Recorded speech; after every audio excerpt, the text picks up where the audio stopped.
दिल्ली में बढ़ते वायु प्रदूषण पर सुप्रीम कोर्ट सख्त, कहा प्रदूषण मुक्त वातावरण में रहना अनुच्छेद 21 के तहत एक मौलिक अधिकार।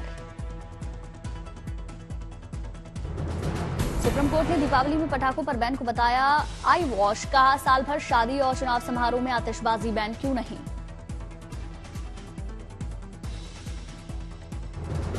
सुप्रीम कोर्ट ने पटाखों को लेकर दिल्ली पुलिस को फटकार लगाई, पुलिस कमिश्नर को पटाखों पर बैन को लेकर स्पेशल टीम बनाने के निर्देश।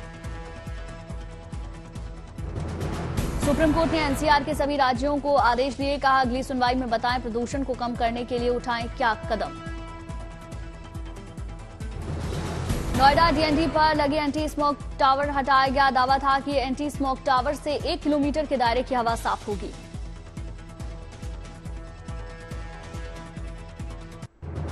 राजधानी दिल्ली में वायु गुणवत्ता सूचकांक में गिरावट जारी, कई इलाकों में AQI 300 के पार। दिल्ली के जानकीपुरम इलाके में 407 के पास पहुंचा वायु गुणवत्ता सूचकांक, लोगों को सांस लेने में मुश्किल। इंडिया गेट इलाके में सुबह दिखा स्मॉग, इंदिरा गांधी एयरपोर्ट पर AQI 300 के पार।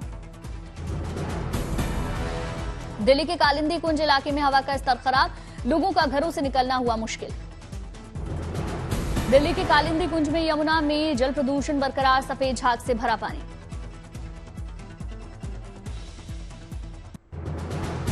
दिल्ली के अक्षरधाम में सुबह छाया रहा स्मॉग, विजिबिलिटी प्रभावित।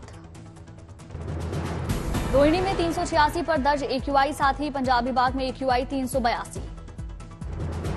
जहांगीरपुरी, बवाना, वजीरपुर, शादीपुर में AQI इंडेक्स 400 के पार, लोगों को सांस लेने में दिक्कत। राजधानी के अस्पतालों में सांस की समस्या वाले रोगियों की संख्या में उछाल, लोगों से सावधानी बरतने की अपील। मुंबई के कई इलाकों में वायु प्रदूषण का असर, पूर्वी फ्री वे ब्रिज पर दिखा स्मॉग।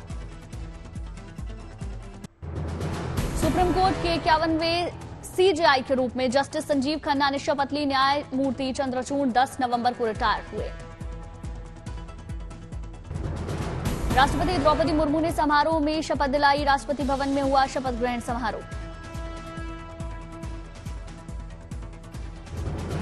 जस्टिस संजीव खन्ना का 13 मई 2025 तक चलेगा कार्यकाल, जिला कोर्ट के वकील के तौर पर करियर की शुरुआत की थी।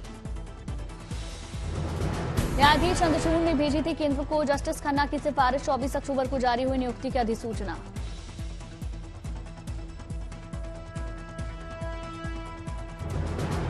सुप्रीम कोर्ट के कई ऐतिहासिक फैसलों का हिस्सा ले रहे जस्टिस खन्ना अनुच्छेद 370 को निरस्त के फैसले में भी शामिल रहे।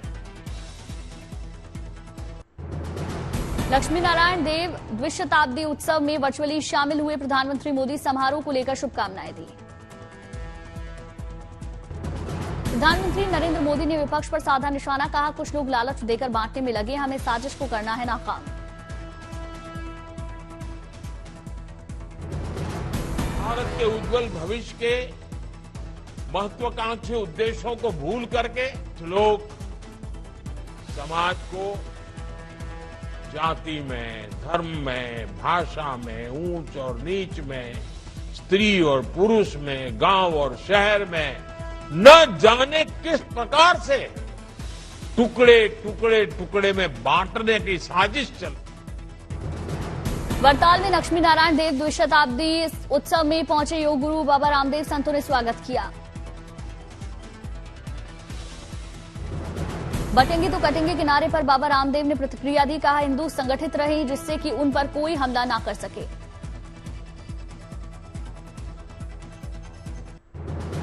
बिहार विधानसभा चुनाव के लिए आज थम जाएगा प्रचार, कई दिग्गज नेता दिखाएंगे जोर।